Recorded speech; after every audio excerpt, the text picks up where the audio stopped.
মহান আল্লাহ পাক রব্বুল আলামিন আমাদেরকে এই দুনিয়ায় পাঠাইছেন। বলেন, দুনিয়াতে পাঠানোর পরে দুনিয়ায় আপনার আমার এবং যারা পূর্বে দুনিয়ার বুকে ছিল এমন মানুষ এবং কিয়ামত পর্যন্ত যত মানুষ আসবে, বলেন এই মানুষ তার চলার জন্য, তার থাকার জন্য, তার যাবতীয় যা কিছু প্রয়োজন এই সব কিছুর ব্যবস্থাপনাকে আল্লাহ তাআলা করে দিয়েছেন না? বলেন, একটু জোরে বলেন। কোথা থেকে শুরু হয়েছে দেখেন, আল্লাহ পাক রব্বুল আলামিন সেই রূহের জগতে আমাদেরকে আল্লাহ তাআলা একটা মেসেজ, একটা বিষয় আমাদেরকে জিজ্ঞাসা করেছিলেন, আলাস্তু বিরাব্বিকুম, হে দুনিয়ার আজকের এই রূহের জগতে রূহুল আরহার বাসী তোমরা বলো যে তোমাদের রবকে, আমি কি তোমাদের রব না? এই প্রশ্ন আল্লাহ পাক রব্বুল আলামিন রূহের জগতে আমাদেরকে করেছিলেন। তো সমস্ত রূহ চুপচাপ, কেউ কোনো উত্তর দিতেছে না। আমাদের নবী সাইয়্যিদুল মুরসালিন খাতামুন নবীন নবী মুহাম্মদুর রাসূলুল্লাহ সাল্লাল্লাহু আলাইহি ওয়াসাল্লাম বলতেছেন, ক্বালু বালা ইয়া রাব্বাল আলামিন, আপনি আমাদের কাছে জিজ্ঞাসা করেছেন আমি কি তোমাদের রব না?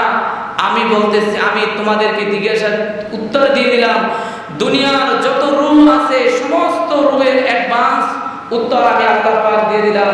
আল্লাহ পাক রব্বুল আলামিনকে যখন আল্লাহর নবী এই উত্তর দিয়ে দিলেন যে বালা, হ্যাঁ আপনি আমাদের রব, তো এই সেই রব যিনি আমাদেরকে ওই রূহে আরহা থেকে রূহে আমাদের মাতৃগর্ভে প্রেরণ করেছে। মাতৃগর্ভের ভিতরে আমরা দীর্ঘ 9 মাস বা 9.5 মাস বা 10 মাস সেখানে ছিলাম। বলেন, সেখানে থাকার জন্য আমাদের যা প্রয়োজন এটা কি আল্লাহ তাআলা ব্যবস্থা করেছিলেন? একটু জোরে বলেন। আল্লাহ পাক করেছিলেন। সেখানে আমার মা, আমার বাপ, আমার আপনজন কেউ কোনো সহযোগিতা করতে পেরেছে? একমাত্র আল্লাহ পাক। সেখানে আমার কি প্রয়োজন এটা আল্লাহ তাআলা আমাদেরকে ব্যবস্থা করে দিয়েছে। তো এই মাতৃগর্ভে থাকাকালীন আমাদেরকে একজন ফেরেশতা এসে কানে কানে বলতেছে, বনি আদম, হে আদম সন্তান, তুমি এখন একটা যে জগতে ভিতরে আসো, তো এই জগৎ থেকে তোমাদের পরবর্তী আরেকটা জগতে তোমাদের পদার্পণ করতে হবে। তো আমরা বলতেছি যে এই মাতৃগর্ভের ভিতরে তো ভালো আছি, এর থেকে আবার বড় জগৎ কোথায় আছে? আচ্ছা আপনি আমি বলি, মাতৃগর্ভের যে স্থানটুকু, যে জায়গাটুকু, এটা কি বড় অনেক প্রশস্ত? তারপর আমরা কি বলেছি? আমরা অনেক ভালো আছি। কিন্তু বলেন, সেখানে কি আমরা আমাদের মন মতো সেখানে কি দীর্ঘকাল ঠিক থাকতে পারছি? একটা মেয়াদ পর্যন্ত সেখানে অবস্থান করার পরে আল্লাহ পাক যখন চেয়েছে যে আমার বান্দা দুনিয়ার বুকে আগমন করুক, ঠিক আল্লাহ তাআলা তার মর্জি অনুযায়ী আমাদেরকে দুনিয়ার বুকে আগমন করাই দিয়েছেন। তো দুনিয়াতে আগমন করার পরে এখন আমার খানা পিনা থাকার সব কিছুর প্রয়োজন আছে না নাই? বলেন, সব কিছু প্রয়োজন আছে। আল্লাহ তাআলা আমাদের পিতা মাতার মাধ্যমে সেগুলো ব্যবস্থা করাই দিয়েছে। এই দুনিয়ার জীবনে আমরা একদিন নয়, 2 দিন নয়, দীর্ঘ 70, কারো 80, কেউ 100 বছর জীবন যাপন করার পরে আমাদেরকে একদিন দুনিয়া থেকে বিদায় হতে হয় না? হয় না? একটু জোরে বলেন, হয় না? হয় না? কেউ কি দুনিয়ার বুকে স্থায়ীভাবে থাকতে পেরেছে? কেউই পারে নাই। কিন্তু এই দুনিয়ার বুকে আল্লাহ তাআলা আমাদেরকে সব কিছুর ব্যবস্থা করে দেওয়ার পরে যখন আমরা আল্লাহ তাআলাকে চিনলাম না, আল্লাহ তাআলার হুকুম সম্পর্কে আমরা অবগতি লাভ করলাম না, তো আমরা কবরে আমাদেরকে যাইতে হবে কি হবে না? একটু জোরে বলেন, কবরে যাইতে হবে। এটি সবাই নাকি 2-1 জনার?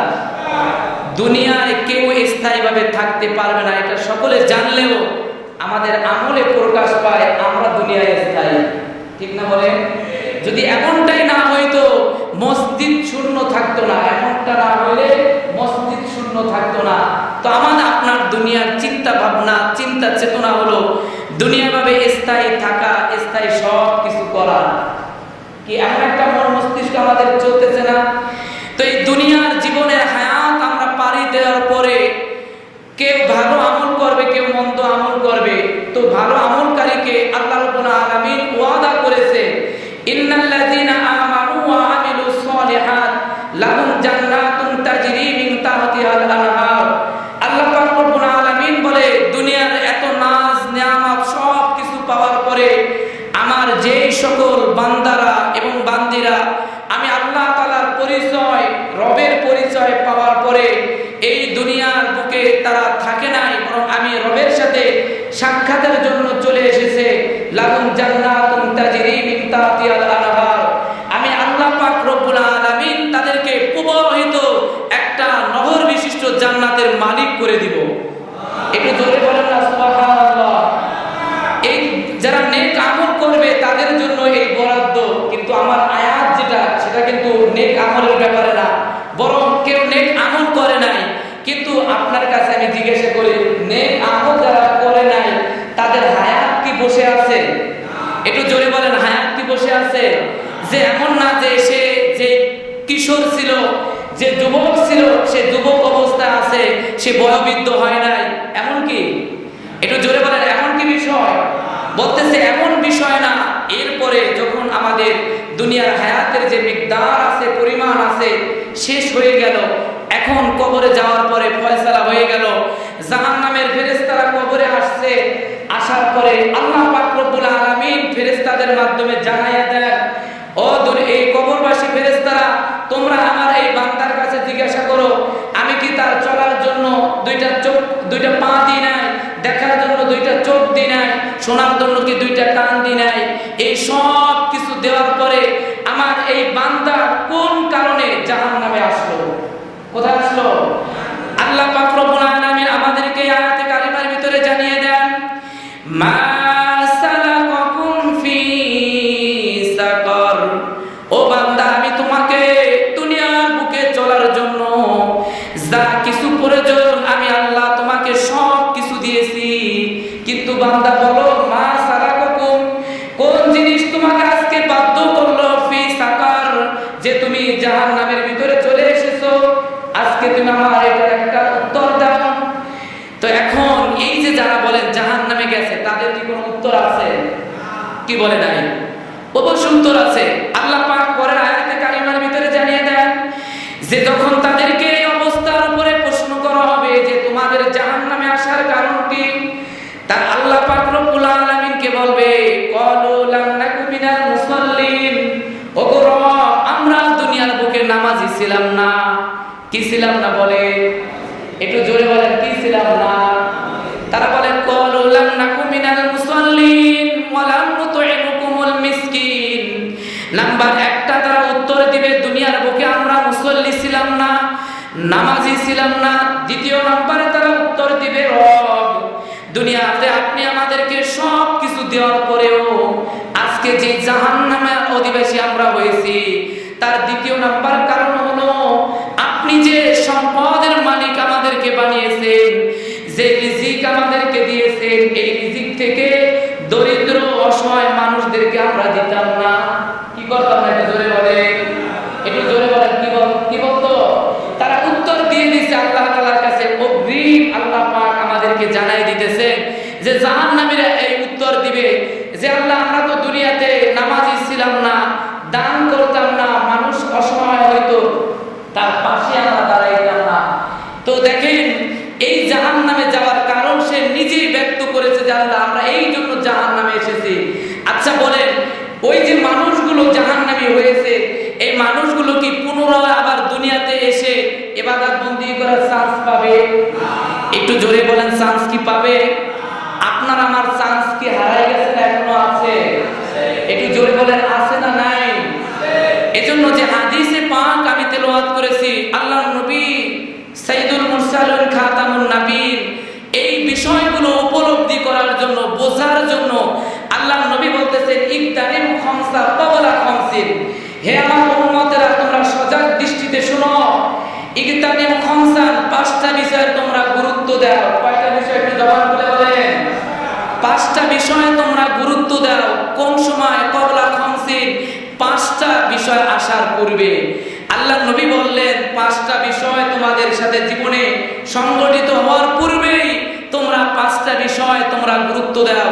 এর ভেতর থেকে এক নম্বরে যে ব্যাপারটা নিয়ে আমাদের এলাকার যুবক ভাইরা প্রশ্ন করেছে, তারা বলছে, হুজুর, আমরা তো বিভিন্ন আলোচনা শুনি, কিন্তু আমাদের যুবকদের সম্পর্কে আলোচনা আপনি একটু কমই করেন। কি করে?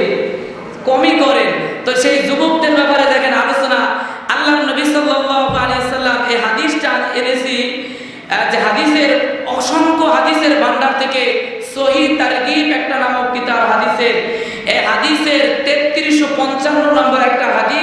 আপনাদের সম্মুখে পাঠ করেছি। আল্লাহ নবী বলেন, হে যুবকরা শোনো। কাদের কথা বলতেছে বলেন? একটু জোরে বলেন, কাদের কথা বলেন তো? যৌবনকালের ইবাদতের দাম কম না বেশি? একটু জোরে বলেন, কম না বেশি?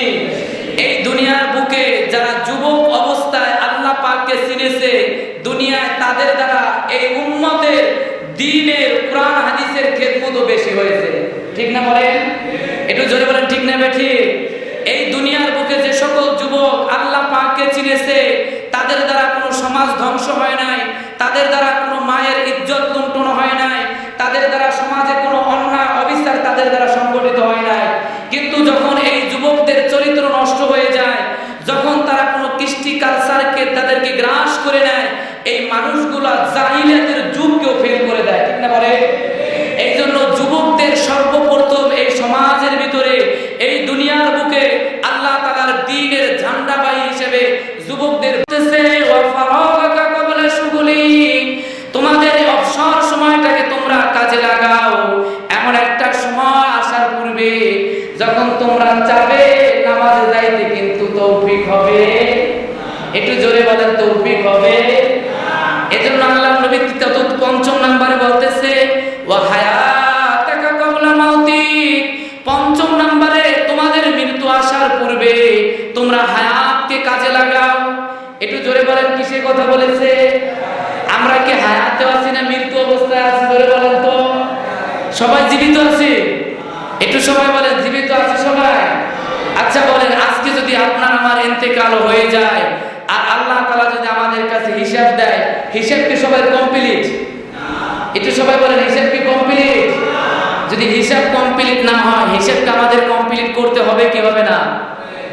দেখেন, এজন্য আল্লাহ নবী পাঁচটা বিষয়কে খুব গুরুত্ব দিয়ে আল্লাহ নবী বলতেছে যে উম্মত, যদি তুমি এই পাঁচটা বিষয়কে কদর করো, এটাকে তুমি যদি গণনা করে করে তোমার আমলের সাথে সেট করো, তোমার যৌবনকাল থাকতে বার্ধক্য আসার পূর্বে যদি তুমি যৌবনকালকে কাজে লাগাও, তোমার দ্বারা এই দুনিয়া না বরং আরো 10 দুনিয়া তোমার দ্বারা পরিবর্তন হওয়া সম্ভব।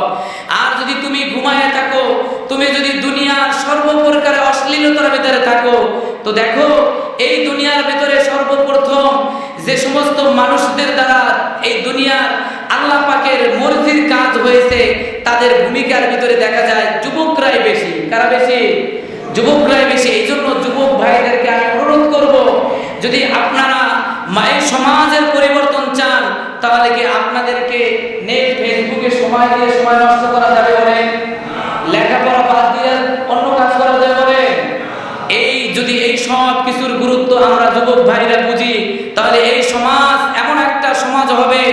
ওমর ইবনে আব্দুল আজিজের শাসনকালের ঘটনা আপনারা শুনেছেন যে ওমর ইবনে আব্দুল আজিজ রহমাতুল্লাহ আলাইহি এমন এক মুসলিম শাসক ছিলেন, যার সময়কালে একটা বকরি এবং একটা বাঘ একই ঘাটে পানি খেয়েছে। বাঘ বকরিকে কোনোদিকে পরোয়া করে নাই, বকরিও বাঘের ভয়তে পালায় নাই। এমন একটা অবস্থা তৈরি হবে। কিন্তু যদি আমরা যুবক ভাইরা ঘুমায় থাকি, তাহলে বকরি আমরা বাঘ থাকলেও আমাদের উপরে চেপে বসে আমাদের কি বলে ঘাড় মটকিয়ে দিবে। এমন একটা পরিস্থিতি হয় কি হয় না? এজন্য যুবক ভাইরা, আপনারা যদি সমাজের পরিবর্তন আপনারা না এগিয়ে না আসে, দেখেন সমাজের পরিবর্তন কিভাবে হয়। একটা ঘটনা যদি আপনাদের কাছে পেশ করি, আপনারা সকলে উপলব্ধি করতে পারবেন। দেখেন, আমরা যে ব্যক্তিদের নাম না নিলে আমাদের আলোচনার ভিতরে আমাদের রুহানিয়াত আসে না, আলোচনার পরিপূর্ণতা আসে না। ওমর রাদিয়াল্লাহু তাআলা আনহুর শাসনকাল চলতেছে। ওই সময় তৎকালীন প্রেসিডেন্ট ছিল রোম সম্রাট। তিনি শুনেছে মুসলমান যুবকদের ঈমান এমন যে পাহাড় তার জায়গা থেকে সরে যাইতে পারে, পাথর পানি পড়তে পড়তে দ্বিখণ্ডিত হয়ে যেতে পারে, কিন্তু মুসলমান যুবকদের ঈমান এমন যে পাথর পানি পড়ে টুকরা হবে, কিন্তু মুসলমান যুবকদের ঈমান কখনো লড়চড় হবে না। তো এইরকম একটা পরিস্থিতিতে যখন এই রোম সম্রাট শুনলো যে আমার এই ইতিহাস রহস্য আমার দেখতে হবে, এজন্য কি করেছে, তৎকালীন পুরো অর্ধ পৃথিবীর বাদশা হলো সাইয়েদনা খলিফাতুল মুসলিমিন হযরতে ওমর কে ফারুক রাদিয়াল্লাহু তাআলা আনহু। উনি সিপাহসালার পাঠাইয়াছেন এই রোম সম্রাটের দিকে প্রতিনিধি দল পাঠিয়ে দিয়েছে, বলছে যে রোম সম্রাটের কাছে দাওয়াত নিয়ে যাবে। কার কাছে বলেন? ওই সময় সে অর্ধ পৃথিবীর প্রেসিডেন্ট, তার কাছে দাওয়াত নিয়ে যাবে মুসলিম যুবকরা। কারা বলেন? এটা কি ইমানের পাওয়ারে না অন্য কিছুর পাওয়ারে? একটু জোরে বলেন কিসের পাওয়ারে? তাদের ইমানের পাওয়ার কেমন দেখেন।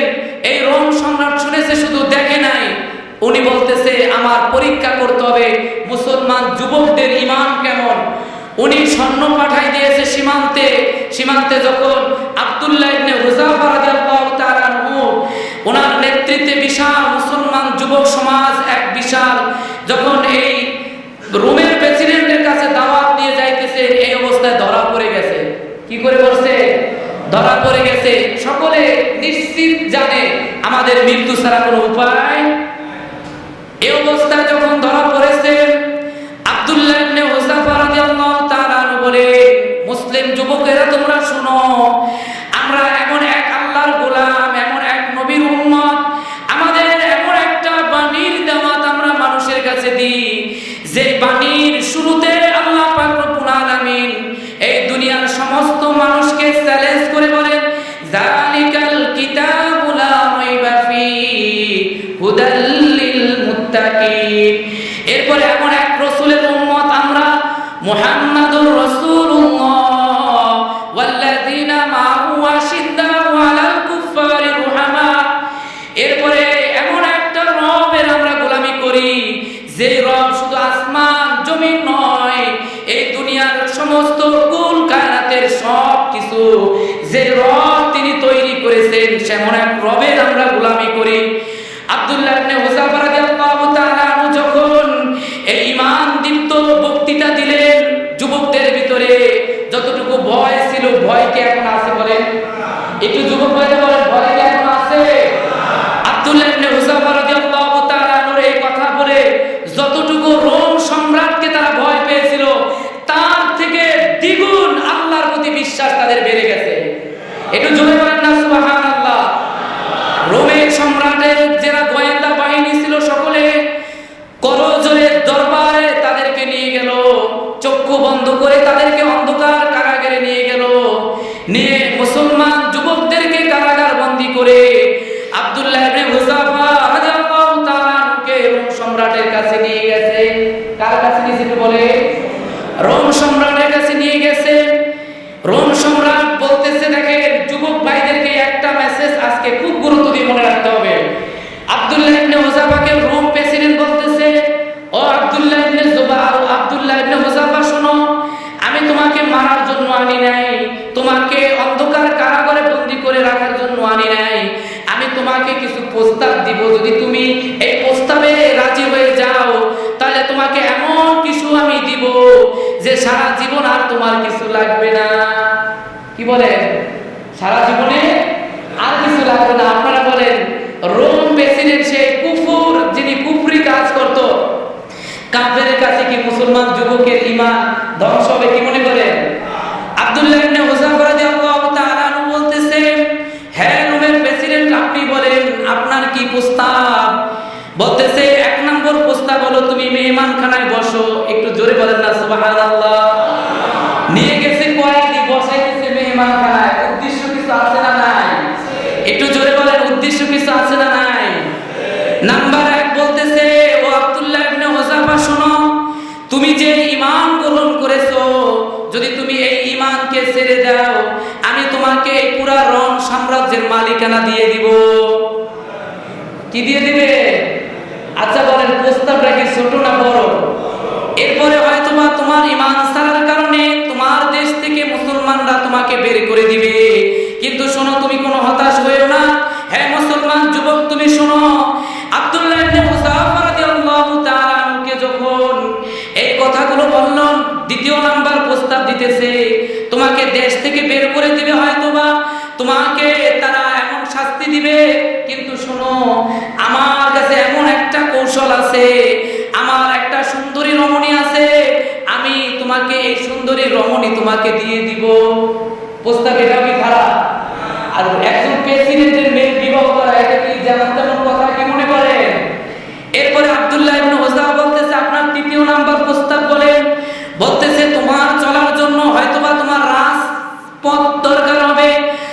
শাসন ক্ষমতার দরকার হবে, হুকুমাতের দরকার হবে, আমি তোমাকে এই রোমের হুকুমাতও তোমাকে আমি দিয়ে দিব।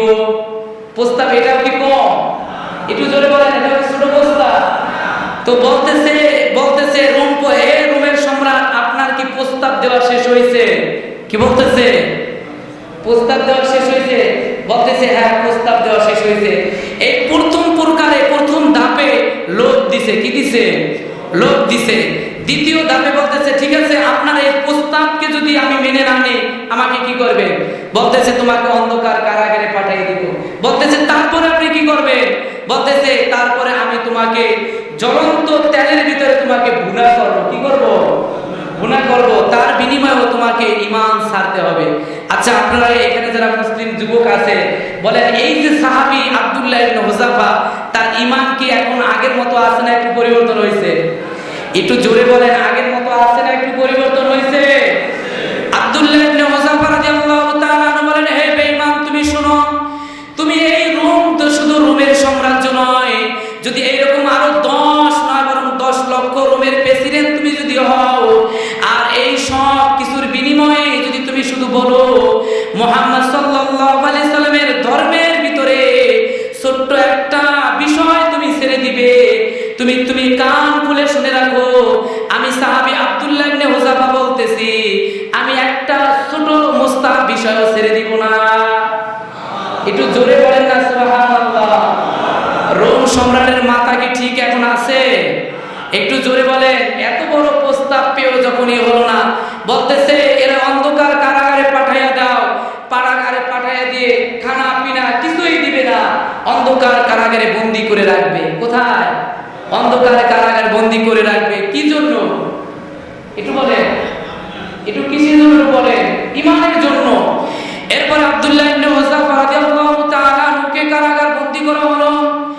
আব্দুল্লাহ ইবনে হুযাফা রাদিয়াল্লাহু তাআলা আনহু কারাগারের ভিতরে আছে। প্রহরীকে বলে দিল, গেটের দারোয়ানকে বলে দিল, একে পানি খাদ্য কিছুই দিবে না।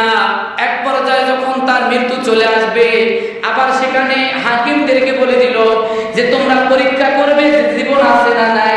কি জীবন আছে না নাই? আমাদের এই পরিস্থিতিতে যখন আমাদের ঈমান পরিবর্তন না হবে, এরপরে যখন আব্দুল্লাহ ইবনে হুযাফা রাদিয়াল্লাহু তাআলা আনহুকে এক দিন করে 7 দিন পর্যন্ত কোনো খানা নাই, কোনো পানি নাই, আব্দুল্লাহ ইবনে হুযাফা রাদিয়াল্লাহু তাআলা আনহু অন্ধকার কারাগারের ভিতরে আছে। কিন্তু বলেন, অন্ধকার কারাগারের ভিতরে কি তিনি একা না আরো কেউ আছে? একটু জোরে বলেন তো। উনি রবের কাছে বলতেছে, আল্লাহ, হয়তোবা আজকে আমার ঈমানের কারণে আমাকে বন্দী করে রাখতে পারে, কিন্তু এই ঘরের ভিতরে আমি একা নয়, আপনি রব আমার সাথে আছে। 7 দিন পরে যখন প্রহরী দেখতে গেল আব্দুল্লাহ ইবনে হুযাফার অবস্থা, আব্দুল্লাহ ইবনে হুযাফা রাদিয়াল্লাহু তাআলা কাতরাইতেছে। হাকিম বলতেছে, ওগো সাহাবী, বলো তোমার কি অবস্থা? বলতেছে, রোম সম্রাট তোমাকে দেখার জন্য আসতেছে। কে আসতেছে? রোম সম্রাট এসে বলতেছে, আব্দুল্লাহ ইবনে হুযাফা, তুমি এই যে 1 দিন 2 দিন 7 দিন পর্যন্ত তোমার পেটে কোনো দানা পানি পড়ে নাই, তুমি বলো ঈমান ছাড়বা কি ছাড়বা না? উনি বলতেছে, ও রোম সম্রাট, তুমি শুনে রাখো, আমরা মুসলমান যুবক এমন এক ঈমান আমাদের ভিতরে লালন পালন করি, এই দুনিয়া যদি সব কিছু দিয়ে যদি আমাদের ঈমানকে কিনতে চাও তুমি কিনতে পারবে না। এখন তার রাগ কি আগের অবস্থা আছে না একটু বাড়ছে? এখন বলতেছে, ক্ষুধার্ত অবস্থা হয়তোবা আব্দুল্লাহ ইবনে হুযাফা, তার কাছে কোনো খাদ্য দিলে হয়তোবা তিনি এইটা গ্রহণ করবে। তার কাছে দেওয়া হলো শুকরের গোশত এবং মদ। কি দেওয়া হলো? জোরে বলে। শুকরের গোশত এবং মদ দেওয়া হলো। আব্দুল্লাহ ইবনে হুযাফা রাদিয়াল্লাহু তাআলা আনহু খানাকে সামনে নিয়ে রবকে বলতেছে, আল্লাহ, হয়তোবা আমার এই জীবনের বাঁচানোর জন্য হয়তোবা এই খানা আমি খাবো, কিন্তু আপনার নবী বলেছে যারা ঈমানের পথে থাকবে, দ্বীনের পথে থাকবে, যদি তারা এই অবস্থা ইন্তেকাল করে, আল্লাহ তাদের জন্য জান্নাতে এমন এক নিয়ামত তৈরি করে রেখেছে যা দুনিয়ার কোনো নিয়ামতের মতো হবে না, যে খাদ্য দুনিয়ার কোনো খাদ্যের মতো হবে না, যে বিষয় দুনিয়া কোনো কিছুর সাথে তুলনা হবে না। আমি রব না খেয়ে থাকবো, তবু আমি ঈমান ছাড়বো না।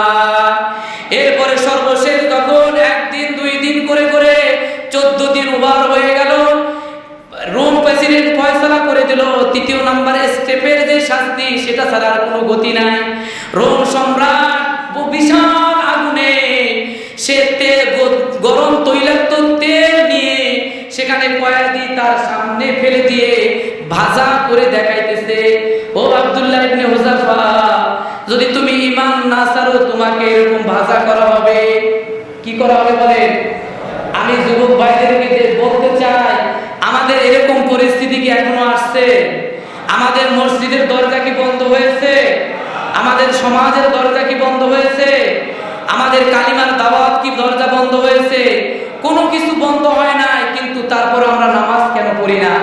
এরপরে আব্দুল্লাহ ইবনে হুযাফা রাদিয়াল্লাহু তাআলা আনহু বলতেছে, তোমার সামনে যেই কয়েদিকে ভাজা করা হলো, একটু পর তোমাকে সেম ওইরকম ভাবে ভাজা করা হবে।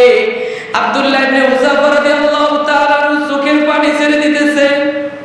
কি ছেড়ে দিতেছে? চোখের পরে চোখের পানি ছেড়ে দিতেছে আর বলতেছে, ও রোম সম্রাট, তুমি শোনো। এখন রোম সম্রাট দেখতেছে যে মুসলমান ও যুবক হয়তোবা তার ভিতরে কোনো পরিবর্তন হয়েছে, পরিবর্তন হয়েছে। কানে কানে কি বলতেছে, আব্দুল্লাহ ইবনে হুযাফা, তুমি কি আমার প্রস্তাবে রাজি হয়েছো? তুমি কি আমার প্রস্তাবে রাজি হয়েছো? এরপরে আব্দুল্লাহ ইবনে হুযাফার উত্তরটা কেমন ছিল?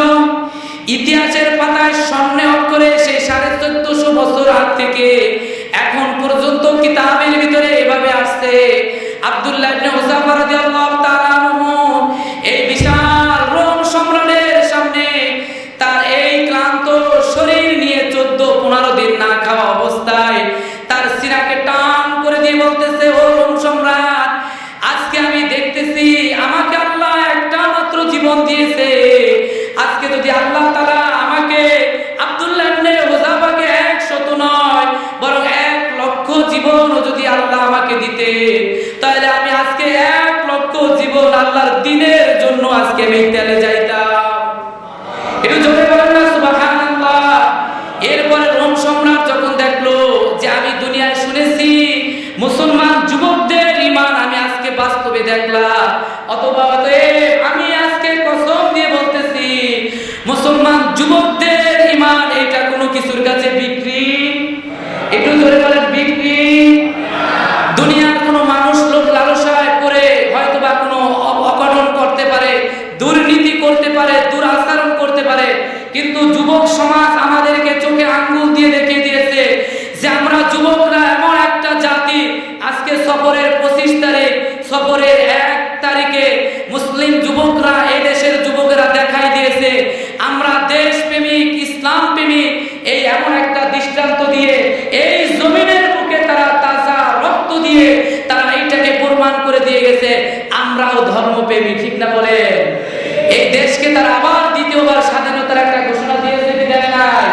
আজকে আমাদের যুবক ভাইরা যদি সমাজের ভিতরে নেতৃত্ব দেয়, তারা যদি জেগে উঠে এই সমাজের ভিতরে কোনো অত্যাচারী, কোনো জালেম পথ কি টিকায় রাখতে, একটু জোরে বলেন পারবে? এজন্য যুবক ভাইদের কাছে আহ্বান থাকবে, হাদিস থেকে, এখানে হাদিস থেকে রেফারেন্স, আল্লাহর নবী বলতেছে, ও দুনিয়া ইয়া মাশারাস শাবাব, হে দুনিয়ার যুবকেরা তোমরা শোনো, তোমাদের এই যৌবন কালটা আল্লাহ দিয়েছে, অতএব তোমরা এই যৌবন কালটাকে আল্লাহ তাআলার দ্বীনের জন্য, তোমার গ্রামের জন্য, তোমার সমাজের জন্য এবং ধর্মের কাজে তোমরা ব্যয় করে তোমরাও একটা পরিচয় দাও যে আমরা যুবকরাও আল্লাহ তাআলার প্রতি কতটুকু ধাবিত। এজন্য যুবক সমাজ যদি আগে আসে, এই সমাজ অবশ্যই পরিবর্তন হবে এবং এই সমাজের ভিতরে লুটতারাজ যারা এই সমাজের ভিতরে বিশৃঙ্খলা করে, এই সমাজের ভিতরে দুরাচরণ করে, এই সব কিছু পরিবর্তন হয়ে মানুষ ওই যে ওমর ইবনে আব্দুল আজিজ রাহমাতুল্লাহ আলাইহি যে ঘটনা বলেছি যে বাঘ এবং বকরি একই ঘাটে পানি খাবে কিন্তু কেউ কারো ক্ষতি করবে না, কিন্তু যুবকরা যদি ঘুমায় থাকে তাহলে ওই জালেমরা কোনো অন্য কোনো রূপ নিয়ে এসে আমাদের ঘাড়ের উপরে পাড়া দিয়ে আবার আমাদেরকে অপব্যবহার করা শুরু করে দিবে। এজন্য যুবক ভাইদের কাছে আহ্বান থাকবে যে আপনারা সমাজের ভিতরে কোনো যদি এমন অঘটন ঘটে যেটা না মানব, যেটা সমাজের সাথে মিল খায় না, যেটা মানব বিরোধী, যেটা দেশ বিরোধী, যেটা ইসলাম বিরোধী, এমন কোনো কর্মকাণ্ড যদি সমাজে হয়, সর্বপ্রথম আপনারা দল শেষ নির্বিশেষে আপনারা বলবেন করবেন আমরা মুসলিম যুবক, এমন অন্যায় আমরা সমাজে হতে দেব না। এজন্য যুবক ভাইদের কাছে আহ্বান থাকবে, আপনাদের যৌবনের প্রশংসা আল্লাহ নবী করেছে, আপনাদের যৌবন কালের ব্যাপারে আল্লাহ তাআলা ওয়াদা করেছে। কোন যুবক যদি যৌবন কালে ইবাদত করে, যদি তারা আল্লাহ তাআলার সাথে সাক্ষাৎ করে, আল্লাহ তাদেরকে জান্নাতের মালিক বানিয়ে দিবে। আল্লাহ তাআলা যে আমার কথাগুলো বললাম, আমাকে এবং যারা উপস্থিত আছে সকলকে এই কথাগুলো বলে আমল করার তৌফিক দান করুন। ওয়া মা আলাইনা ইল্লাল বালাগ। আসসালামু আলাইকুম ওয়া রাহমাতুল্লাহ।